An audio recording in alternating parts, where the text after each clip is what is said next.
Before the American Revolution, Britain had been shipping tens of thousands of convicted criminals to the American colonies. Independence slammed that door shut. A few years later, more than 220 convicted women were loaded onto a wooden ship and sent all the way to Australia. During the voyage, nearly every man aboard paired off with one of the women, and the ship later gained one of the most scandalous reputations in convict history. Yet when it finally reached Sydney, almost every woman was still alive, while hundreds of prisoners on 3 other British ships were dying. That is the part people remember backwards. They remember the sex, the scandal, the nickname. They usually miss the mechanism. And the mechanism is the real story. This is not just about one strange ship crossing half the planet. It is about what happens when a government turns people into cargo, then discovers that the way you organize that cargo can decide who lives and who dies. For an American audience, the strangest part is where this story really begins. It does not begin in Australia. It begins in America, because America used to be one of the places Britain sent a huge share of its unwanted convicts. Between 1700 and 1775, more than 52,000 British prisoners were transported to the American colonies. Most went to Maryland and Virginia. More than 20,000 ended up in Virginia alone. The colonies hated the practice. Virginia repeatedly tried to stop Britain from unloading convicts on its shores. British authorities repeatedly found ways around those objections. Benjamin Franklin got so irritated that in 1751 he suggested, with typical Franklin sarcasm, that the colonies should send rattlesnakes back to Britain in exchange. His point was simple. If Britain thought America was a good place to dump dangerous people, perhaps England could enjoy a shipment of dangerous animals in return. Then came the American Revolution. Colonial ports effectively stopped accepting British convict ships. By 1776, the old system was collapsing. Britain suddenly lost one of its favorite solutions to overcrowded prisons. Now picture Britain at the end of the 18th century. Jails are packed. Old ships anchored on the Thames have been turned into floating prisons. People are rotting inside them. The death penalty still exists, but even 18th century Britain cannot simply hang everyone who steals food, cloth, tools, or money. The government needs somewhere to send people it does not want to feed, house, or reintegrate. America is gone. So Britain looks to the opposite side of the planet. Australia. Not because Australia was empty, it was not. Aboriginal peoples had lived there for tens of thousands of years. But imperial bureaucracies have always possessed one very useful talent. They can look at inhabited land, squint hard enough, and decide that the people already living there somehow do not count. Once that fiction was accepted, New South Wales became a solution to a British administrative problem. Convicts could be transported thousands of miles away. They could work. They could build roads, farms, warehouses, docks, barracks. And most importantly, they could not easily come back. The first fleet established the colony in 1788, but very quickly another problem appeared. The population was overwhelmingly male. Not slightly male, not the kind of imbalance where one office has too many guys named Mike. This was a young penal colony packed with male prisoners, soldiers, sailors, laborers, and administrators, while women were a small minority. That imbalance mattered. It affected relationships, marriage, violence, family formation, and the future of the entire settlement. Britain did not just need workers. It needed a population that could eventually stop behaving like a temporary prison camp and start behaving like a permanent colony. So London came up with a solution that probably looked perfectly reasonable on paper. Send women. Not because anyone in Whitehall suddenly became compassionate, not because officials had discovered an 18th century version of gender equality. Women were useful. They could become partners, mothers, workers, servants, shopkeepers, laundresses, cooks, farmers. They could help turn a male penal station into something closer to a settled society. In other words, the state looked at human beings with criminal sentences and saw a supply problem.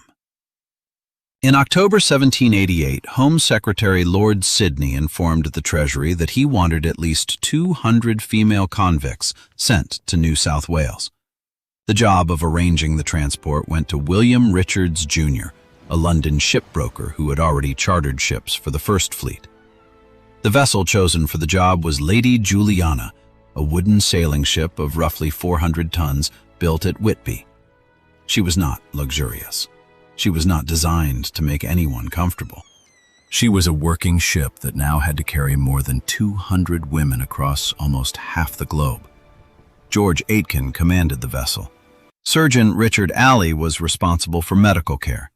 Thomas Edgar traveled as naval agent, and his job was important.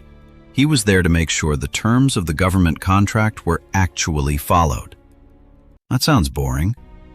It was not boring. On a ship like this, whether somebody actually checks the food, the water, the cleanliness, and the treatment of prisoners can mean the difference between a difficult voyage and a floating cemetery. The women who were brought aboard Lady Juliana were not one single type of person, despite the way later retellings often present them. Some were thieves. Some had been convicted of fraud. Some had more serious records. Some had stolen clothing, fabric, food, or household goods. Some had worked in prostitution. Others had not. Later writers loved turning them all into one neat category. 200 prostitutes on a ship full of men. Very clickable. Very memorable. Also very misleading. One of the women was Mary Wade. She was still a child, around 11 or perhaps a little older depending on the reconstruction of her age. She had been sentenced to death before her punishment was changed to transportation. Another was Elizabeth Steele, remembered as one of the first documented deaf women in European Australia. Another was Anne Mash, convicted for stealing a bushel of wheat. Another was Sarah Whitlam, convicted of stealing clothing and fabric. That is already 4 completely different human beings, and we have barely started. The ship did not simply load everyone one morning and sail smoothly into the sunset. There were delays. Women were collected from prisons. Some tried to escape before the real voyage had even begun. That tells you something important. Australia was not a fresh start in their minds. It was exile. Families were left behind. Children were left behind. Familiar streets disappeared behind them. For many of these women, being transported to Australia meant being removed from their world so completely that returning home was close to impossible. Lady Juliana finally left Plymouth in late July 1789. Ahead of her lay a voyage that would take 309 days, almost 10 months. A modern traveler could fly from London to Sydney, complain about airport food, lose a suitcase, replace the suitcase, and repeat the journey dozens of times before Lady Juliana reached the same destination. These women had wood, rope, salt water, heat, cramped sleeping quarters, disease, boredom, fear, and nowhere to get off. And then the social order on the ship began to change. The steward, a Scotsman named John Nichol, later wrote about the voyage. According to his account, nearly every man aboard eventually paired off with one of the women. The sailors had a name for these relationships: sea wives. Nobody in London had written that into the official plan.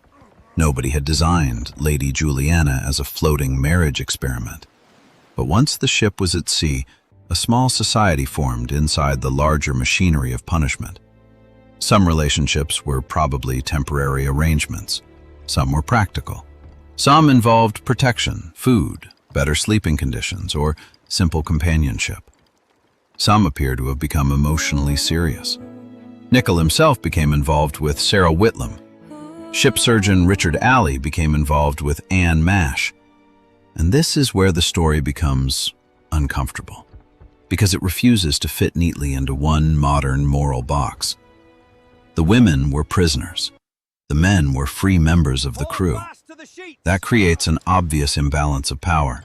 It would be ridiculous to pretend otherwise. At the same time, the surviving account suggests that many of these women gained real, practical advantages through those relationships. They had greater freedom of movement. They could spend more time on deck. They had better access to food and protection. They were less likely to be treated as anonymous bodies locked below. That does not turn the ship into a romantic adventure. It means survival and power were tangled together. Later generations called Lady Juliana a floating brothel. The phrase is perfect for a book cover. It creates an image immediately. More than 200 women, a male crew, 10 months at sea, relationships everywhere, children conceived, children born, long stops in foreign ports. The problem is that the nickname is so colorful that it hides the more important part of the story. The women survived. Not all of them, but almost all. And they survived in part because Lady Juliana was run differently from many other convict transports. The women were allowed access to the open deck. Rations were properly issued. The ship was regularly cleaned and fumigated. The voyage was slow, with long stops in ports where fresh food and water could be taken aboard. At first glance, a slow voyage sounds worse. 10 months at sea instead of 6 or 7. Wonderful. Exactly what every prisoner dreams of. But in the 18th century, stopping could save lives. Fresh vegetables mattered. Fresh meat mattered. Clean water mattered. Air mattered. Time out of the hold mattered. Being able to move mattered. Scurvy alone could destroy a ship's population. It begins quietly. Weakness, bleeding gums, loose teeth, old wounds can reopen. The body begins losing its ability to maintain its own tissues because it lacks the nutrients it needs. For centuries, sailors watched men fall apart without fully understanding why. Fresh food could interrupt that process. Lady Juliana stopped at Tenerife. Then she spent weeks in Rio de Janeiro. Later, she remained for about a month at the Cape of Good Hope. From the viewpoint of a shipping company, those delays are inefficient. From the viewpoint of the human body, they are a gift. As the ship approached the equator, the heat became brutal and many women fell ill. This was still an 18th century convict vessel. Nobody should imagine clean white sheets and sea breezes. Yet overall health remained surprisingly good. Sarah Whitlam gave birth during the voyage. Other women were pregnant. More children would be born after arrival, and when Lady Juliana finally reached Port Jackson in June 1790, something remarkable became visible. 222 women landed. Only 5 had died during the nearly 10-month voyage. 5. That number is where the entire story changes. Because a few weeks later, other convict transports arrived. And they looked like ships from another universe. Neptune, Scarborough, Surprise. These vessels carried 928 male convicts. During the voyage, about 26% of those men died, almost 1 in 4. And within 8 months of arriving in the colony, nearly 40% were dead. Now put those numbers beside Lady Juliana.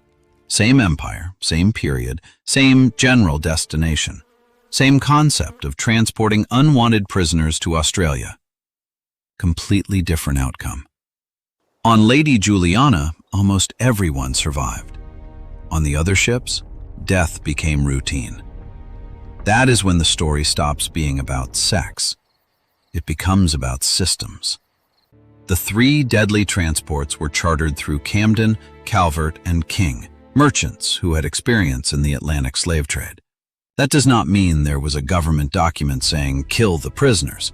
There was no cartoon villain sitting in London rubbing his hands and demanding bodies. Reality was more ordinary than that. And ordinary can be worse. The commercial arrangement rewarded economy. Speed mattered, cost mattered.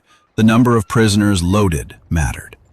Keeping every person healthy at the end of the voyage was not the main thing the financial structure was designed to reward. That distinction matters. People behave according to the system around them.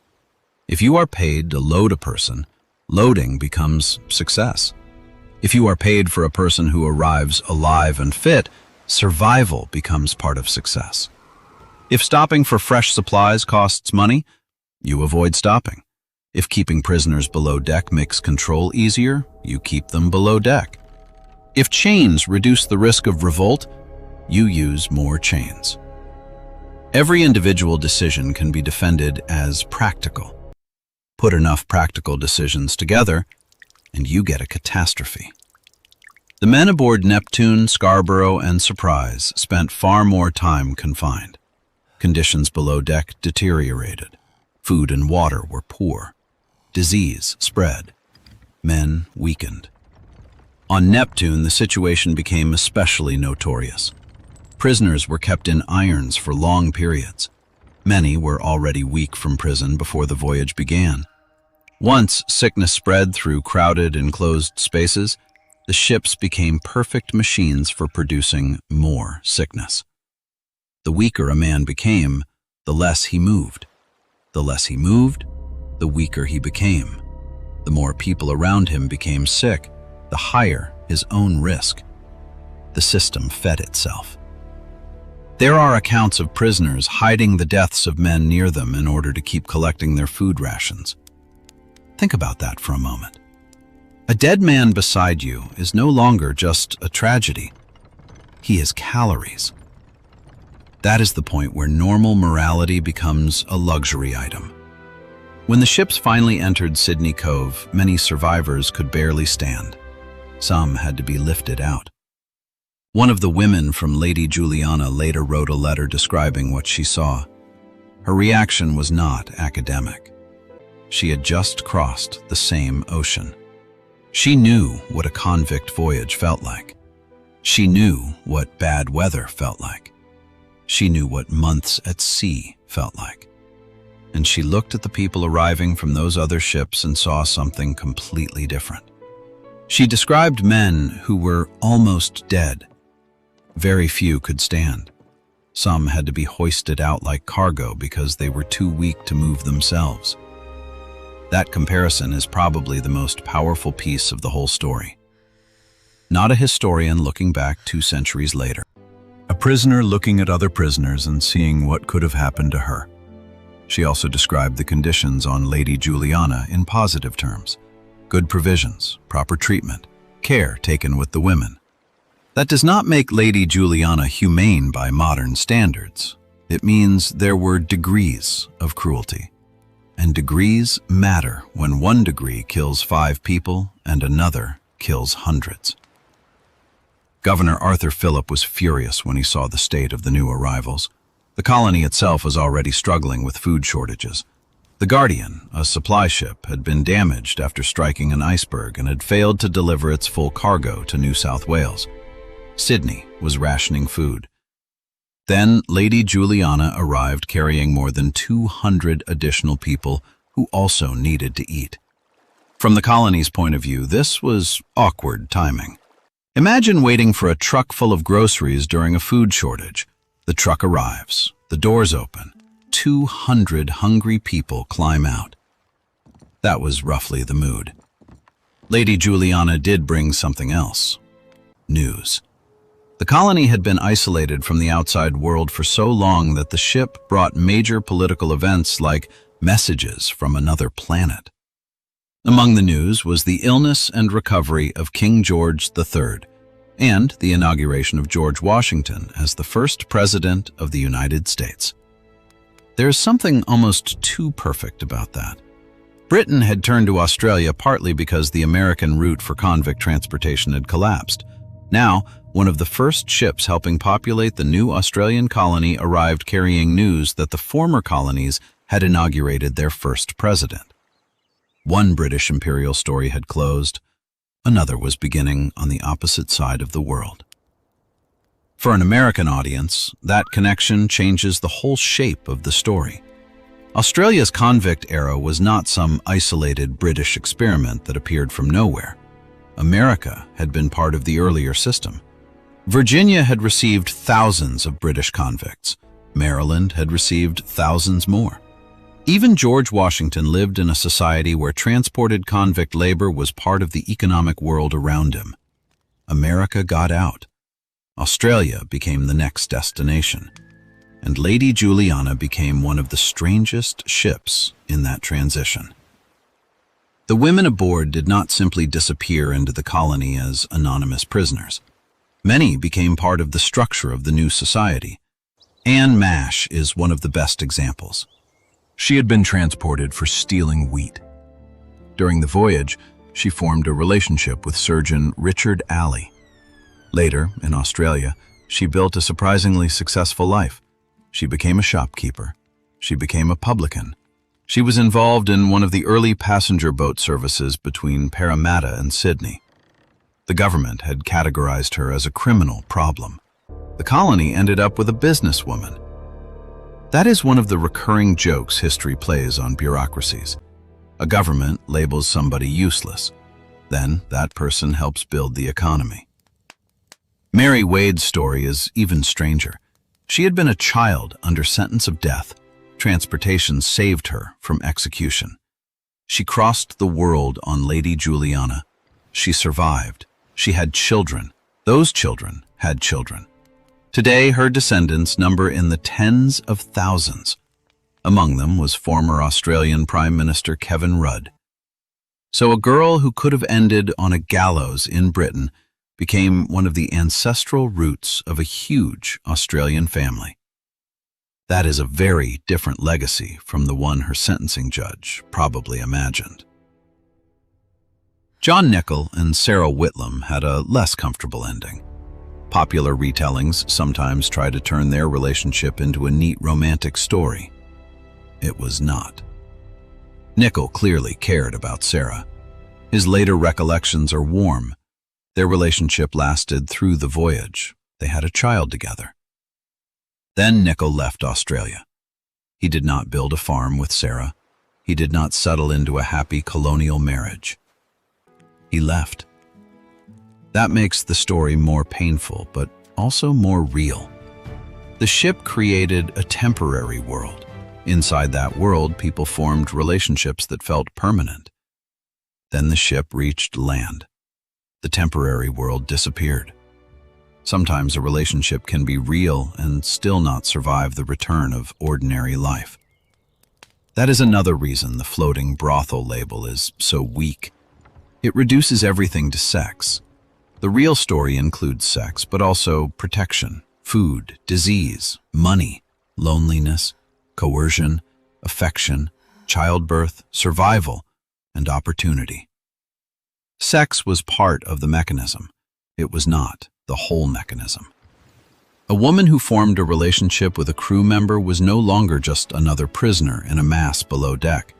Someone noticed if she was sick. Someone cared whether she ate. Someone might help her get fresh air. Someone might protect her from other men. Again, this does not make the power relationship clean or equal. It makes the survival logic understandable. And that brings us back to the central question. Why did Lady Juliana lose only a handful of women while the other convict ships lost people by the hundreds? There is no single magical answer.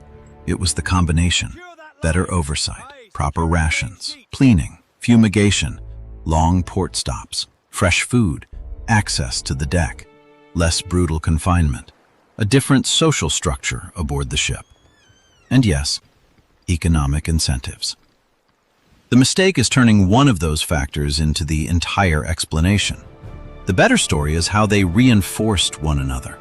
A person allowed on deck gets fresh air. A person who gets fresh food is less vulnerable to scurvy. A person who is not chained constantly can move. A person who forms a protective relationship is less anonymous. A ship that stops regularly can replace supplies. An agent who actually checks the contract can stop small abuses from becoming routine. None of these things sounds dramatic. Together, they save lives. On the other ships, the same logic ran in reverse. Confinement made disease worse. Disease made people weaker. Weak people moved less. Poor food prevented recovery. Bad water spread more illness. Weak oversight allowed abuse. Commercial pressure favored speed and economy. One bad condition strengthened the next. Nobody needed to invent a torture machine. The transport system became one by itself. That is why blaming everything on one evil captain misses the deeper problem. People love villains because villains are easy. You can point at one man and say, "There, that is the bad guy." Systems are harder. A contract does not look cruel. A budget does not look cruel. A schedule does not look cruel. A food allocation does not look cruel. But if those four things are designed badly enough, people die. The paperwork stays clean. The deck does not. There is a modern feeling to that. A hospital can be rewarded for treating more patients instead of curing them. A company can reward speed and then wonder why quality collapses. A factory can save money on safety until one accident wipes out years of savings. A prison system can reward occupancy and then discover that empty cells become financially inconvenient. People adapt very quickly to what a system measures. That was true in 1790. It is true now. Lady Juliana became the accidental demonstration. The ship with the scandalous reputation turned out to be one of the safest convict transports of its era. The ships that looked more controlled, more disciplined, and more efficient produced far more deaths. It sounds backwards. That is why the story works. The women were not saved because Britain became compassionate. They were not saved because the sailors were secretly saints. They were not saved by romance. They survived because the conditions around them happened to preserve more of what the human body needs: food, air, movement, attention, cleanliness, and enough freedom that people remained visible as people. The other ships took those things away. The results were written on the bodies. This also changes how we should think about the women themselves. They were sent to Australia because Britain wanted them gone. The state viewed them as criminals. The colony viewed them as demographic resources. Later writers viewed them as scandal. But the women kept doing something much more inconvenient. They kept becoming individuals. They started businesses. They married. They separated. They raised children. They moved to Norfolk Island. They worked. They argued. They survived. They became ancestors. And after enough generations, the line between convict and founder becomes very difficult to draw. That may be the final irony. Britain transported these women because it did not want them. Australia eventually could not be imagined without them. And America is connected to the story because the entire Australian convict project accelerated after America stopped serving as Britain's dumping ground. A revolution in one part of the world redirected ships in another. A colony became a nation. A distant continent became a prison. A prison slowly became a society. And somewhere in the middle of that chain was Lady Juliana, crossing the ocean with more than 220 convicted women and a reputation that would eventually eclipse almost everything important about her. People remember the floating brothel. They should remember the comparison. One ship arrived with almost everyone alive. 3 other ships arrived carrying men who could barely stand. Same empire, same ocean, same century. Different system, different result. That is the real story. Because once a government turns people into numbers, the most important question is not whether the people in charge are good or bad. The question is what the system rewards. On one ship, enough of the system rewarded keeping people functioning. On the others, it did not. The ocean did the rest.